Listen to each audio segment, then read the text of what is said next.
Assalamualaikum warahmatullahi wabarakatuh. Halo, apa kabar semuanya? Di sini kami akan membawakan materi yang berjudul pembiayaan dengan prinsip sewa dan pembiayaan dengan prinsip bagi hasil. Materi ini bertujuan untuk memenuhi mata kuliah praktikum lembaga keuangan Islam yang diampu oleh dosen Bu Nafidatun 5.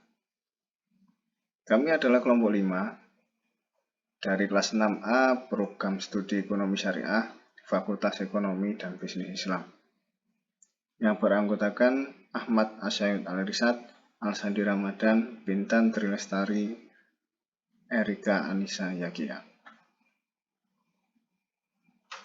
Sebelum materi ini kami jelaskan, kami ingin berbagi informasi mengenai penerimaan mahasiswa Insut Lamongan tahun akademik 2022-2023. Untuk pendaftaran sudah dibuka mulai tanggal 7 Maret sampai dengan tanggal 31 Agustus 2022. Informasi lebih lengkap silahkan klik pmb.insut.ac.id atau bisa scan kode QR yang tertera.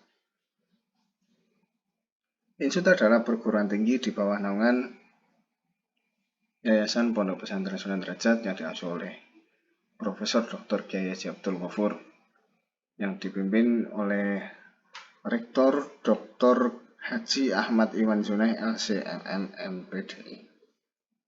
Ada 4 fakultas yang ada di Insut, yaitu Fakultas Syariah yang dalamnya ada program studi hukum keluarga Islam, program studi hukum tata negara. Untuk Fakultas Dakwah ada program studi bimbingan dan konseling Islam, dan juga ada program studi komunikasi dan penyiaran Islam. Ada juga Fakultas Ekonomi dan Bisnis Islam yang di situ ada program studi ekonomi syariah.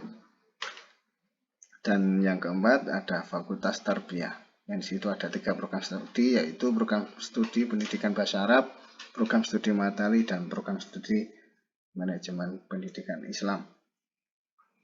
Jangan bingung mau melanjutkan kuliah di mana, Insut solusinya.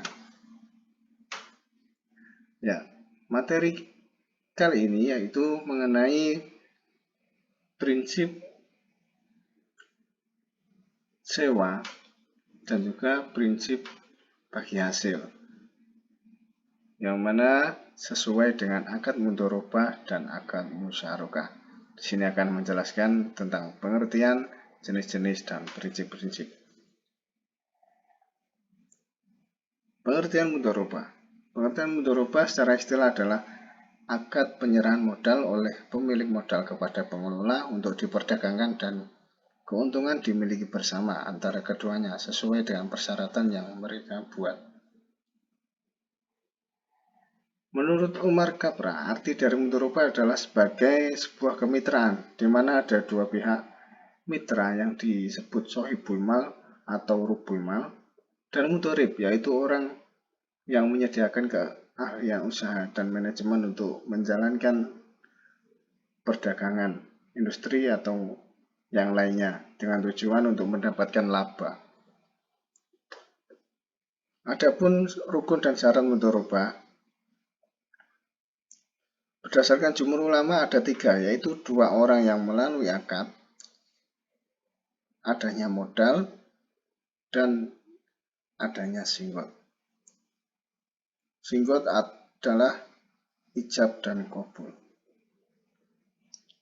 Untuk pengertian musyarakah, yaitu perjanjian kerjasama antara 2 pihak atau lebih pemilik modal, uang maupun barang, untuk membiayai suatu usaha di mana masing-masing pihak berhak atas segala keuntungan dari usaha tersebut, dibagi berdasarkan persetujuan sesuai porsinya masing-masing. Bisa disimpulkan bahwa keuntungan dari hasil kerjasama tadi maupun kerugiannya itu ditanggung bersama. Next ada jenis-jenis mudharabah. Jenis-jenis mudharabah secara umum terbagi menjadi 2, yaitu mudharabah mutlaqah dan mudharabah muqayyadah. Mudharabah mutlaqah adalah bentuk kerjasama antara shahibul mal dan mudharib yang cakupannya sangat luas dan tidak dibatasi oleh spesifikasi jenis usaha, waktu, dan daerah bisnis. Yang kedua adalah mudharabah muqayyadah, yaitu kebalikan dari mudharabah mutlaqah, di mana si mudharib itu dibatasi dengan batasan jenis usaha, waktu, atau tempat usaha. Adapun batas-batas tersebut adalah sesuai dengan isi perjanjian pada saat ijab kabul antara shahibul mal dan mudharib. Jadi kalau salah satu pihak itu menginginkan syarat-syarat tertentu atau batasan-batasan tertentu, maka di situ disebut mudharabah muqayyadah. Kalau di saat akad tidak disebutkan perjanjian atau syarat-syarat tertentu,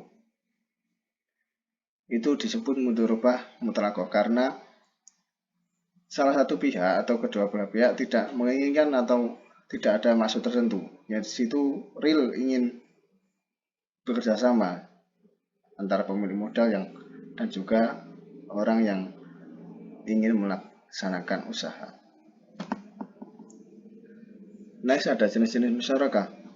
Musyarakah, para ulama membagi syirkah ke dalam dua bentuk, yaitu syirkah al-amlak atau perserikatan dalam kepemilikan, yaitu kepemilikan harta secara bersama dua orang atau lebih tanpa diperjanjikan terlebih dahulu menjadi hak bersama atau terjadi secara otomatis.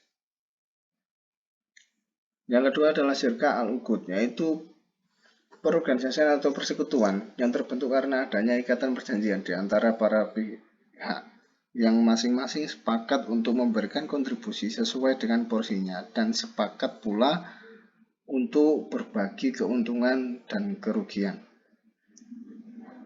Jadi syirkah al-uqud itu kedua belah pihak sudah sepakat nanti kalau untung maupun rugi hasilnya akan dibagi bersama.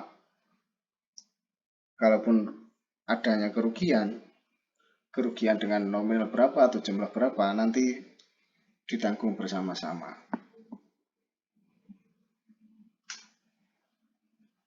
Next ada prinsip-prinsip. Prinsip-prinsip mudharabah berdasarkan kewenangan yang diberikan oleh pihak penyimpan dana. Prinsip mudharabah terbagi dua, yaitu mudharabah mutlaqah dan mudharabah muqayyadah. Dan prinsip-prinsip musyarakah yaitu ada tiga. Prinsip umum, kemaslahatan umum, dan prinsip kemungkinan profit. Prinsip umum yaitu operasional pandangan dengan musyarakah harus selaras dengan kaidah-kaidah menginvestasikan aset atau uang dalam syarat dengan memperhatikan hukum-hukum syarat dalam amalat. Di sini peran Dewan Pengawas Syariah berperan penting dalam menjelaskan pandangan syarat terhadap operasional transaksi-transaksi yang dilakukan oleh bank-bank syariah. Dengan demikian, setiap proposal yang diajukan untuk memperoleh pembiayaan melalui musyarakah harus diteliti dulu keselarasannya dengan kaidah-kaidah syarak, maka tidak bisa diterima meskipun mempunyai kelayakan dalam sisi pandangan lainnya. Yang kedua, kemaslahatan umum, yaitu bank syariah harus selalu menyesuaikan prioritasnya dalam menginvestasikan aset-asetnya dengan prioritas ekonomi umat dalam batas-batas kemampuan bank syariah yang sejalan dengan maqasid al-syariah yang mengharuskan kita untuk memanifestasikan kemaslahatan umat dengan mendahulukan daruriyat, kemudian hajiyat, baru kemudian tashiniyat. Hendaknya bank syariah menekankan pemberian kesempatan investasi untuk masyarakat lingkungan di mana bank itu ada. Tentunya dengan syarat terpenuhnya opportunity atau kecilnya kemungkinan untuk investasi di daerahnya. Ini mungkin terilhami dengan aplikasi prinsip wilayah dalam pembagian zakat. Yang ketiga, prinsip kemungkinan profit. Kemungkinan profit merupakan indeks asasi dalam penentuan kelayakan ekonomi untuk menginvestasi dalam bidang apapun Dengan demikian, bank syariah harus memilih proyek yang prospektif untuk menghasilkan profit. Ini karena seorang muslim dituntut untuk menjaga hartanya serta menginvestasikannya, sehingga dapat melaksanakan kewajiban yang dibebankan kepada oleh syara atas hartanya. Bahkan Islam menganggap hifdzul mal merupakan salah satu dari 5 tujuan syariah yang menjadi fondasi tegaknya suatu kehidupan.